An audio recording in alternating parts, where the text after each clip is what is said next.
Police મહાનિરીક્ષક Chirag Kordia, સરહદી range Bhuj Kutch તથા પૂર્વ કચ્છ પોલીસ અધિક્ષક સાગર બાગમારે જિલ્લામાં ગેરકાયદેસર હથિયારો, મિલકત સંબંધી તથા શરીર સંબંધી ગુનાઓ બનતા અટકાવવા આપેલ સૂચના અન્વયે સાગર સામડા નાયબ પોલીસ અધિક્ષક ભચાઉ તથા સર્કલ પોલીસ ઇન્સ્પેક્ટરના માર્ગદર્શન હેઠળ પીઆઈ વીકે ગઢવીના માર્ગદર્શન હેઠળ પોલીસ સ્ટાફના માણસો પેટ્રોલિંગમાં હતા.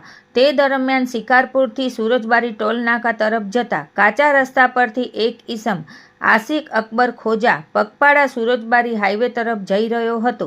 તેની પાસેના પ્લાસ્ટિકના કોથળામાંથી દેશી બંદૂક હથિયાર મળી આવેલ હોય, જેથી આશિક અકબર ખોજાને હાથ બનાવટની એક લાકડાના બટવાળી સિંગલ નાળવાળી જૂની દેશી બંદૂક સાથે પકડી પાડી ધોરણસરની કાર્યવાહી કરી છે. આ કામગીરી સામખિયાળી પીઆઈ વીકે ગઢવીના માર્ગદર્શન હેઠળ સામખિયાળી પોલીસ સ્ટેશનના સ્ટાફ દ્વારા કરવામાં આવેલ છે. રિપોર્ટ ભારતી માખીજાણી, ગાંધીધામ.